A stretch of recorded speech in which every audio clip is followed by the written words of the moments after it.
Awesome. Perfect. Ruby. Italy. Rad. Supercalifragilistic. Oh, stop. We're going to sit.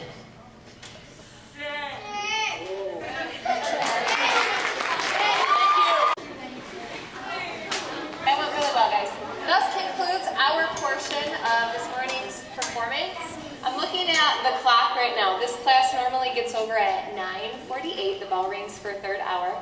It is right now 9:45. So that was really good timing. So way to go, you guys. I have some instructions for you because the bell is going to ring, and you know how passing time is. It's going to be really busy out here. So if you are in my class, what I would like you guys to do is put all of your scripts, props, different things that you brought with you, if they belong in my class or in your theater folders, in one of the prop baskets. And then what I'd like to invite my class to do is meet me over here by the snack and program table so that you guys can get started. If you are in Ms. Harris's theater class, Ms. Harris, do you have any instructions as far as getting them organized in a certain location? Okay. Thanks guys for being here, audience. We look forward.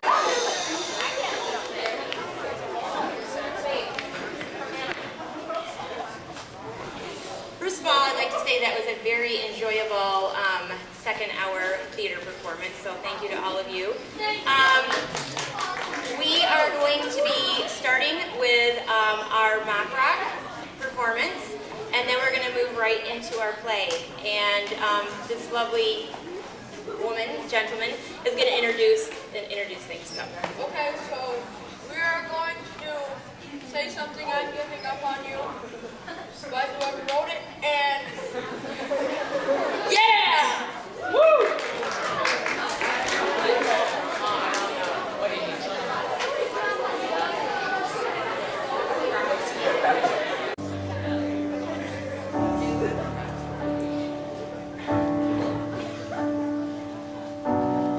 Say something, I'm giving up on you.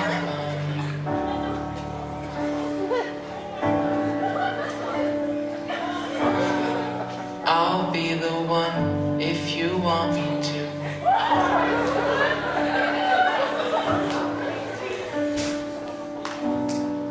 Anywhere I would have followed you.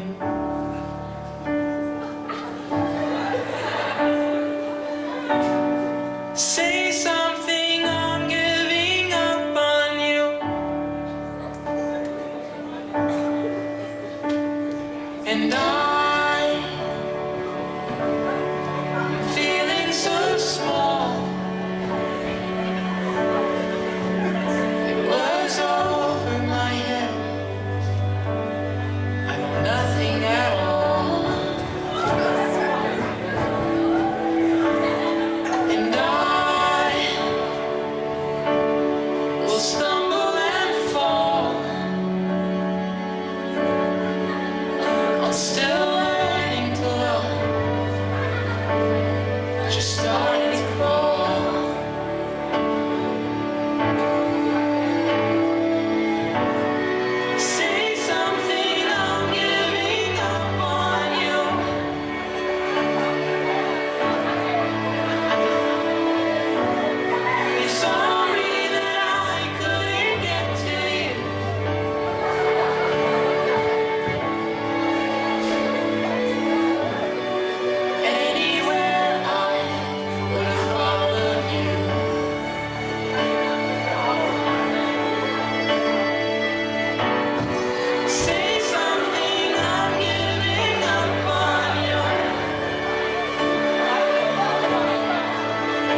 listen to me.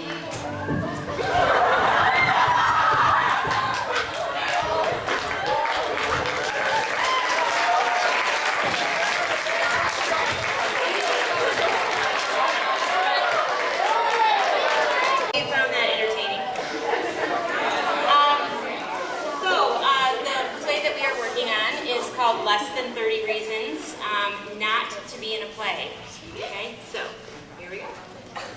We are not here to put on a play. If you came here to see a play, it sucks to be you. We believe that putting on a play is a bad idea. A horrible idea.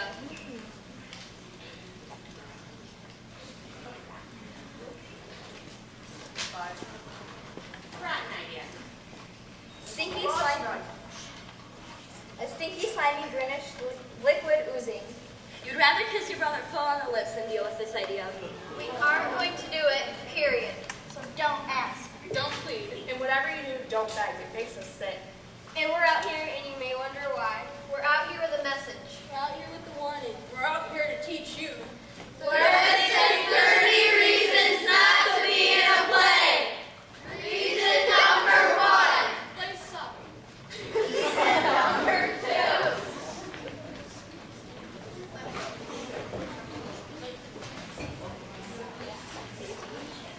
When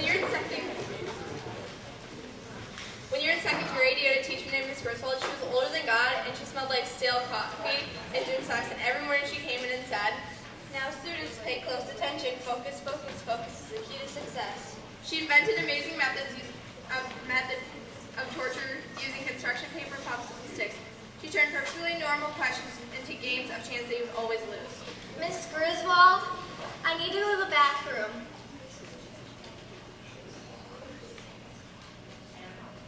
I don't know, may you? What? May you go to the bathroom? That's what I'm asking. Can I? I'm assuming that you can, but I don't know if you may. Miss Griswold, I really have to go. Then you can go. Thank you. But you must not go until I've given permission. You just did. By that time, you either made a puddle on the floor or run out in desperation, a crime for which you paid by writing "I will not run out of the bathroom" in desperation on the board 7 million times with her breathing on you until you got it done. Miss Griswold. Miss Griswold! You had Miss Griswold and she decided to put you in a play. You were only in second grade, still in your formative years. The play was about loving the earth, and you spent weeks with your hands in paper mache trying to put together the costumes and the props. Only 7 years old, so terribly impressionable. It was a play Miss Griswold wrote, and it had lines that like, If we don't get busy and plant all those seeds, the earth won't be able to meet all our needs. No, Emily, put more emphasis on the word needs. I want you to really experience the word fully. I want you to taste it in your mouth. Say the word needs. Say it like you mean it. Say it like it's the most important thing in the world. Say needs. Needs? Emily, say it as if I'm going to take you home and throw you in a hot oven if you don't say it right. Needs, needs, needs. Much better. You were small for your age. Everything was so intimidating, especially Miss Griswold. Miss Griswold! She put you in a tree costume and it itched you like you had lice all over your body. When you tried to turn your head, you faced the inside of the tree you couldn't see. Miss Griswold, I can't see. Remember now, how are you going to say needs? With feeling and passion, I don't want to go over your oven. Stop crying, we're about to go on. Now where is my head of broccoli? Miss Griswold, I can't.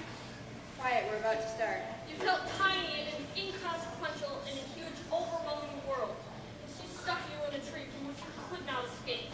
You could barely walk because the tree trunk was so small. You had to take tiny steps just to keep your balance. Only 10 minutes into play, Jess Gibbons was just as skunk bumped you and you fell. In 7 years old, right?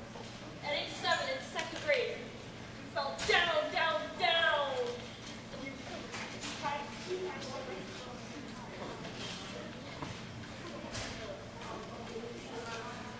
Your short, unhappy life flashed before your eyes. You lay there on the floor for the rest of the play because your arms were trapped to your side. Miss Griswold was whispering frantically from the wings. Keep going, you little delinquent. There's an audience that would dare stop. No child should endure such trauma.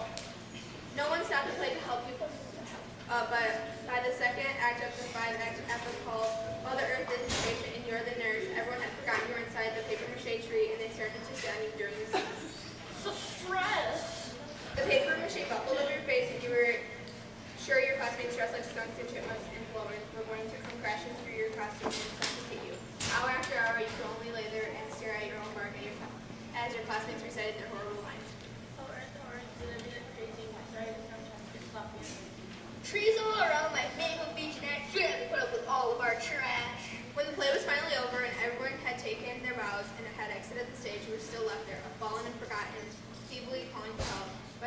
brother found you had given up and gone to sleep, and in that sleep you had your first nightmare where Miss Griswold was a giant tree coming at you with 1,000 play strips hanging from her branches. You couldn't run, you couldn't scream, you couldn't move.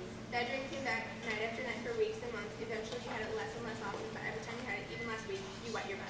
The classic case of PTSD, you poor child. So anytime you hear someone talk about a play, you smell paper mache, and you see inside of a tree, you hear Miss Griswold's voice saying, needs, and you walk away very, very quickly. Plays take passion and devotion and commitment. You can't afford to expend any of those things at a play when Travis Thorburn is alive. Look at him. All passion, all devotion, all commitment, you must direct at him. And him alone. Listen, Travis Thorburn is your everything. He's your sun in your moon, your breakfast cereal. He is your everything. He is your waking and your sleeping. He is your daydreams and your night dreams. He is your taste of your toothpaste. He is a cool breeze on your face. Every breath you take should be exhaled with a single purpose to say his name. Travis. Every thought you should form has been a single intention to visualize Travis. I think I see him. He looks like a great silver cloud hanging from the sky with the sun streaming through him. It looks like an enormous plate of lasagna, bubbling with cheese. Like a Greek statue. Like a Roman Colosseum. Like a ticket to the Super Bowl. Like Travis Thorburn.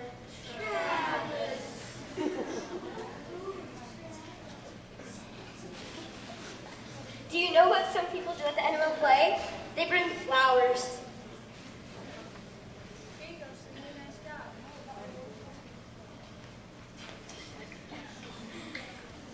That's a crime, a sin, an act of utter blasphemy. Because of all the flowers ground of this world are grown to be strewn at the feet of one person and one person only. Travis Thorburn. With Travis Thorburn in the world, you could take time to think about a play, practice for a play, memorize a play. Heck no! How can you even consider it? Look at him. Behind great Travis, what more can you do than just ever have you say to him?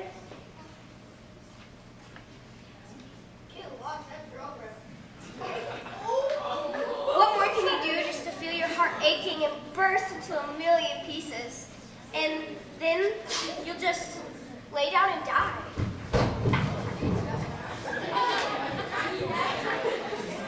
I tried.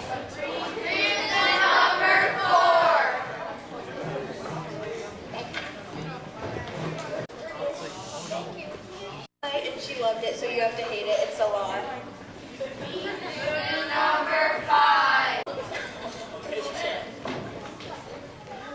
The play might have a part where you're supposed to hold hands with the person next to you.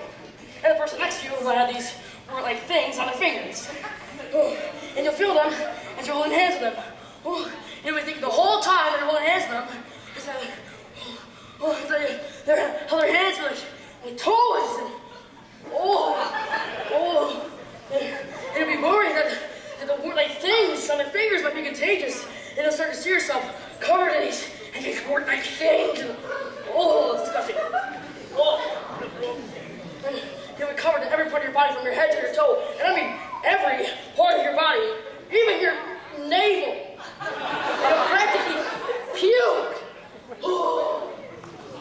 So it's definitely not worth the risk. Reason number 6.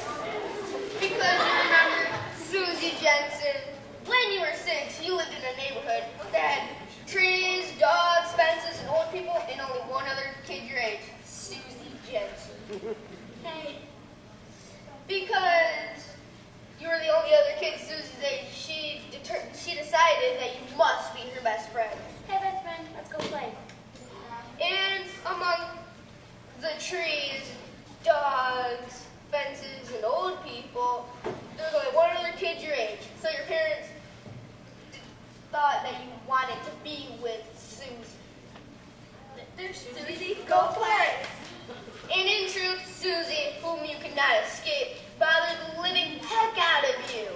Why? Because every day, every single day, she wanted to be the center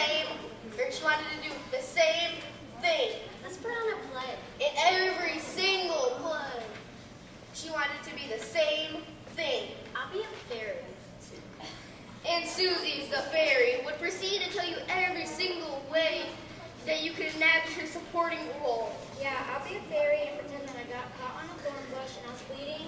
Then you can be the ambulance guy that comes and saves me, okay? Hour after hour with Susie. I'll be a fairy and you can be my wings. Stand behind me and flap, alright? Day after day with Susie. So listen, I'll be a fairy and you can be a mean dragon that eats dirt and spits it at me. Go ahead, eat some dirt. The weeks, the months, the eternities of Susie and her fairy variations. I'm going to be a fairy and let's pretend that I broke my wings so I'm gonna fly. Then I run into Aladdin and said I could borrow my magic carpet. You can lie down and you can be the magic carpet and I'll get on your back like we're flying through the air and you can bounce on your stomach like we're hitting spots in the clouds. And oh yeah, you can be a fairy dragon demon. Okay, that pulls the carpet out from underneath. You can just roll over for that part.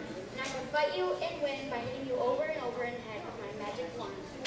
So now, every time you hear the word play, you think of, Hi, it's Susie. Want to come over and play? I'll be a fairy and you could be a little bug egg so I'm squished to death. and then you curl up in the fetal position and refuse to speak or eat for a month. Reason number 7. Great Aunt Gladys, now 97, is an amazing woman. According to the local family lore at reunions, everyone over the age of 35 has a Great Aunt Gladys story.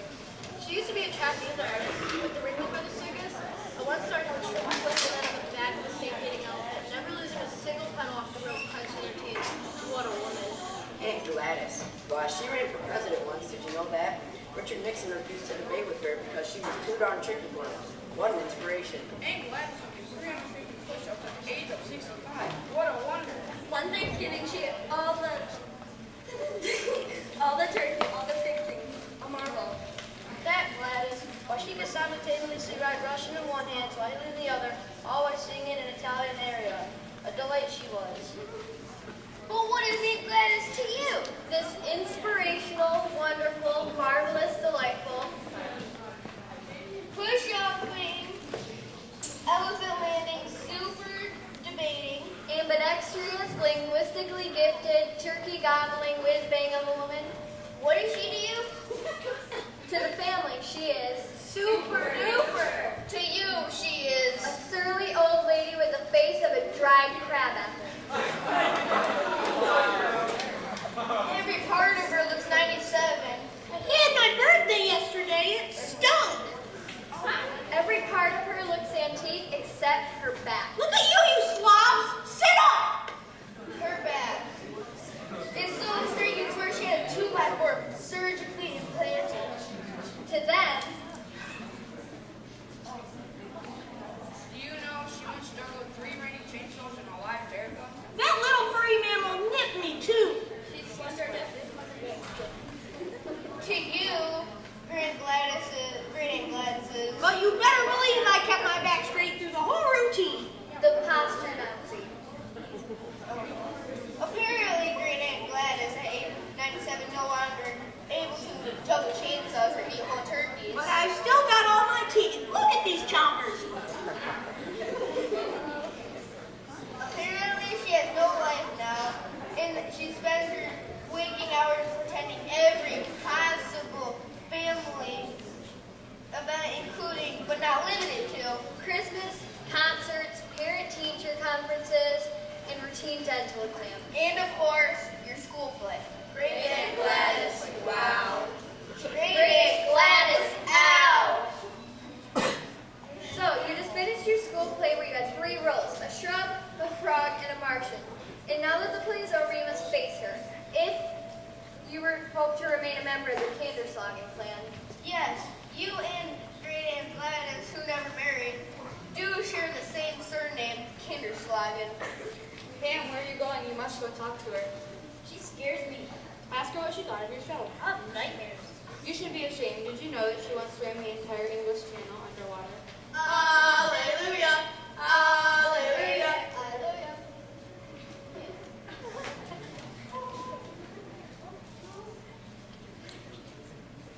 She is one day going to lick me and I will turn to stone. Oh, now.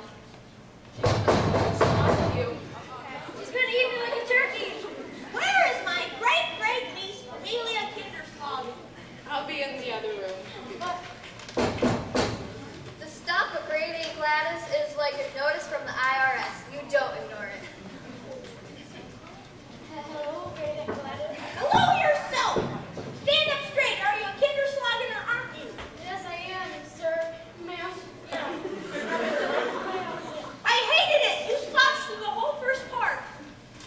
was a shrub, a curved shrub. The director told me to do that. You slouched through the second part too when you had that one line. You mean when I said glorp? Yeah, that one. You were bent over like some kind of bent over thing.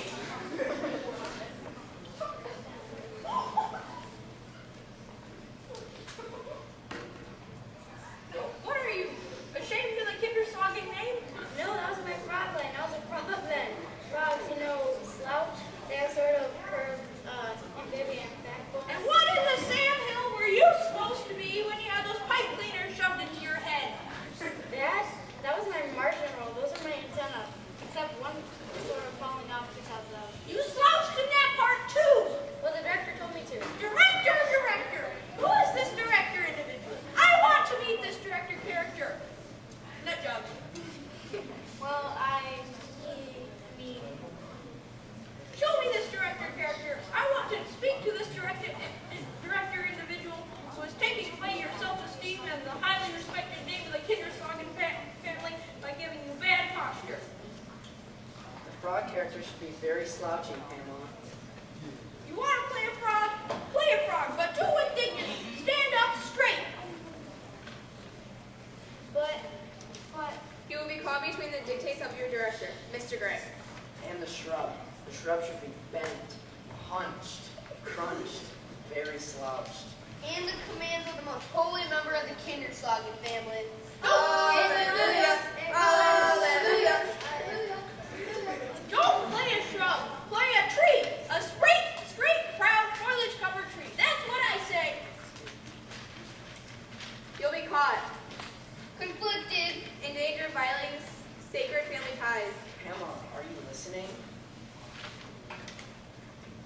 So what are you going to tell that moron of a director? Stand up straight. Speak to him. I will. Come on. What are you waiting for? Stand up straight. Speak. Great Gladys, you're an amazing woman, and you've climbed Alps 13 times blindfolded, but I have to slouch when the director tells me to slouch. Hallelujah. Hallelujah. Hallelujah. You killed her! And that, in terms of your relationship with your fellow Kinderslagen family, will be ruined. Very. Reason number 8. I wrote you a note that said, Mavis is allergic to plays. If she is in one, she'll break out in hives.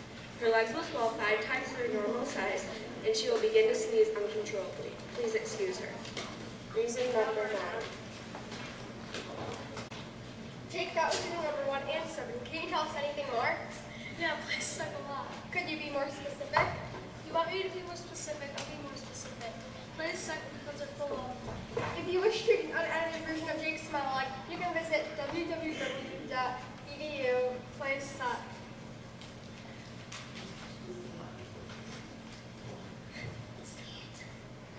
You can take all of your plays and you can shelf them. This section should...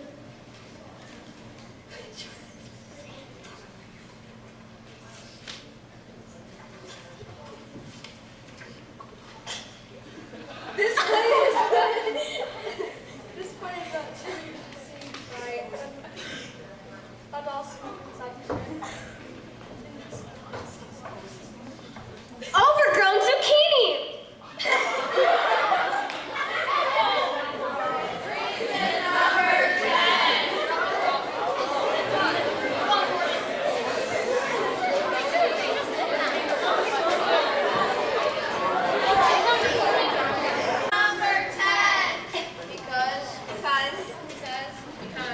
of the legend of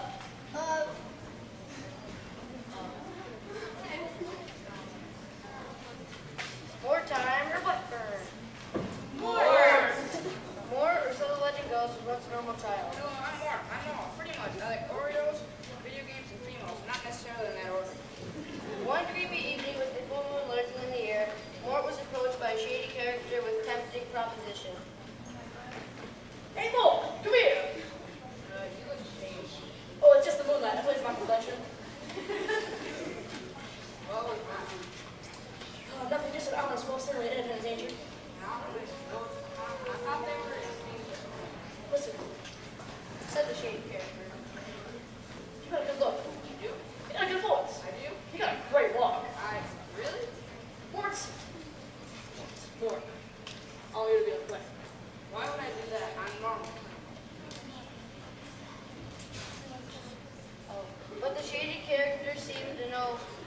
get to Mort, as if he could almost get inside his mind. No, a mind getter insider.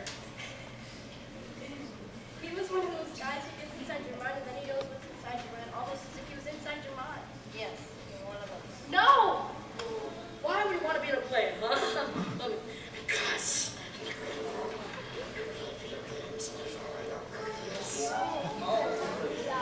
And you mean actor? He got inside Mort's mind. No!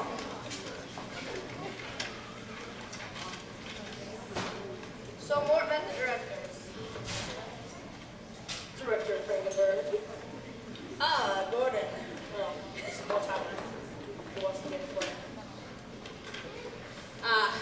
Gordon, well done. You have brought me another one. Yo, out of the circle, dog. Director Frankenberg. Mortimer, is it? Mort, it stays on syllables. I suspect you guys do that in this country. Yes, yes. Mort, it is time for your audition. Mine. Say, that shady guy said something about Oreos or video games. Mort, growl. Huh? Growl. You mean like, grr? Yes, yes, I said it. Again. Grr. You are a natural. Do I get the part? Yes, you are Bowser. Bowser. Boy, this place is epic. Bowser. Little did Mort realize at the moment the enormous impact that name would have on the rest of his life. How could he have known? He didn't know. His life was full of non-knowing. Who are you, Mortimer? Well, since you call me by my real name, I pretty much figured you already know that. You are Bowser. Right, now, about those green-filled chocolate cookies I mentioned earlier. Not enough time. We must rehearse. Gordon, Yes, Director Frankenberg. bring out the other actors. Sure thing, Director Frankenberg. Hey, shady guy, Gordon, right? Yeah. Where's this green room we were talking about Oreos and video games? Little did Mort know, he had already entered the realm of notorious director Frankenberg, who required from his actors nothing less than complete and abject devotion. Poor Mort. Poor Mort. Poor as Mort could be. Oh, Mort, how poor you are. Do you make a habit of being annoyingly repetitive? I pity Mort for his poor poverty. Actors go. Director Frankenberg is out. Go, Gordon, there you are. I was looking for the directions to the green room. The video games and all. Hey, she's a female. She wanted to dig me? Actors, begin the scene. Suddenly, Mort, once a juvenile, Jovial Mort. and free, Mort the free Morty. do you think you're helping me tell this legend? I believe I've added dramatic emphasis and keynotes, yes. You're not. Who says? I do, along with three of the largest and most aggressive friends who happen to be standing right behind you. And it fades finally into the shadow. The shadow fading shadow guy. Goodbye. Suddenly, Mort, once a juvenile and free teenage individual, found himself in the midst of play people by actors devoted and to virtually hypnotized by their ostensibly helpful but actually tyrannical director. Excellent, my pets. Now, bring me Bowser. I mean, he gets kind of hot, doesn't he? Oh, what? Hey, wait a minute. Yo, let me go in my ear. My beautiful Bowser, you shall be in the scene. You know what? I'm kind of thinking that maybe I'll skip the Oreos and the... But it was too late. He had been caught and cast by director Frankenberg. Caught and cast is the casting caught character. Oh no, say it isn't so. Mort the... This is your designated scene, Mort. You shall be in this. Now, get down on all fours. Hey, you know what? I think I hear my mother getting ready to call me. Down! Down like the very dog you are! Now, my actors, begin the scene. My gosh, look at that. Yes, it is incredibly alarming. Won't someone do something? Stop! Stop the scene! Bowser, what are you doing? I'm down on all fours, and that doesn't have space beside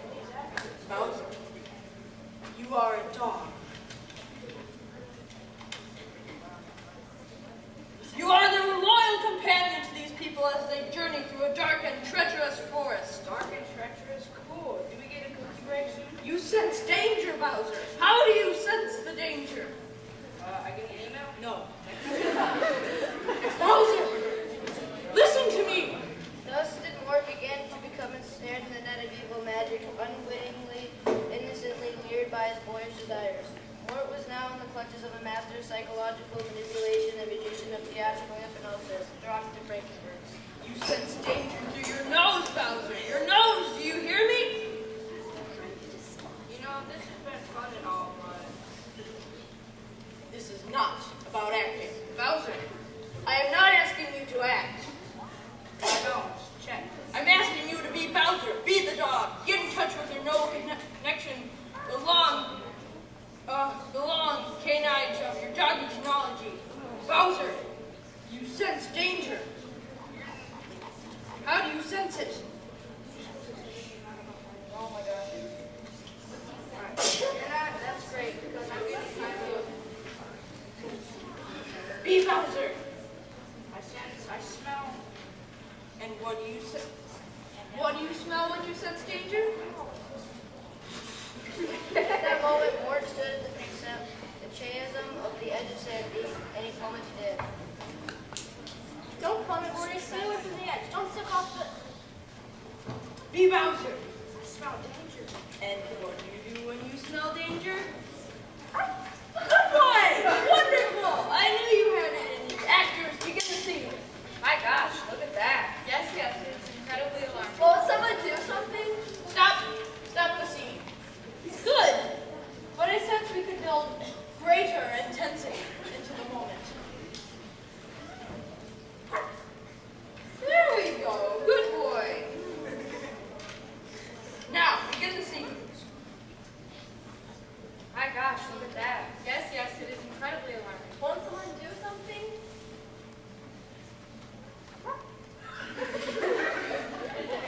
Good job, Bowser. Be Bowser. He's alive. Woo! You can guess the rest. Not only did Mort become Bowser for directed Frankenberg's play, but he became Bowser. Period. He no longer craved Oreos, but rawhide shoes, not video games, but the running cats, not females. It became a variety, but you get the idea.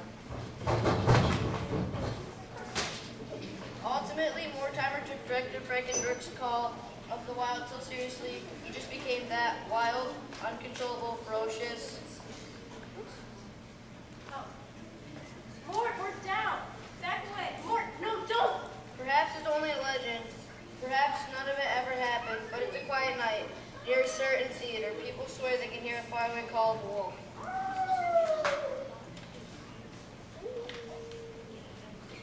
Oh, and oddly they remember a fairly normal boy who used to be known, a boy who mysteriously disappeared. The boy by the name of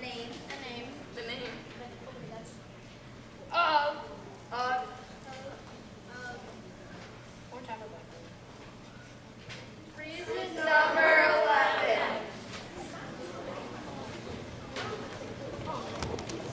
Because when you're in a play, the makeup people sometimes tell you a guy. You have to wear lipstick and blush. And they never have the colors to sit after natural skin tone. Reason number 12. Conjunctivitis. Mia? Can what?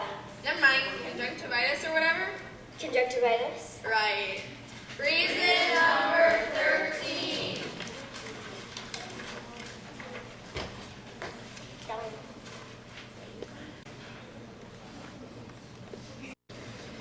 Because when you're doing stuff in the play, you might hurt your left-hand pinky finger, yeah, and you never know, but the way science is going, you have a pretty good idea that someday they're going to come out and say that the whole key to your entire health system isn't your lungs, or your heart, or your spine, or your brain. It's your left pinky finger. And you'll be really old and feeling really crummy, and you'll hear the science people say that, and you'll look at your ruined left-hand pinky finger, and you'll say, rats that aren't playing, rats, rats, rats. Reason number 14. You are very even-tempered. However, there's a spot very deep down inside you, like lava inside the earth, where you're in your... And a certain thing can happen when you are in a play, like a drill, reaching that dangerous place inside of you. Yes, exactly. This drill, if you will, is something called You won't have the lines in the play, of course, and the other players will have the lines. And you're supposed to have it in set order. When one person is done with their lines, the next person should go. When an actor gets anxious or perhaps selfish, they come in too quickly, thus cutting off every last word you are supposed It'll drive you crazy with stepping on lines. You, once a sane and calm person, feel yourself starting to boil. And when you boil, when this lava inside has been tapped, your voice starts to get higher and higher and louder and louder. The tension will build it like a pressure cooker until, to your utter embarrassment, into the audience's utter shock, you will scream, "Stop stepping on my lines!" Reason number 15. In the course of an involvement in a play, you might maybe suddenly be caught off guard by an unexpected connection between another actor. Keep talking. Please keep talking. And your previously impoverished intellect might suddenly be perforated by an unusual sensation. Perforated? Beautiful word. Beautifully said. Yeah. You once patting yourself under logically detachment might find yourself unexpectedly breathless. And? Faint. Oh yeah. And flooded with, oh Nate. Oh Mia. Oh no you don't. Reason number 16.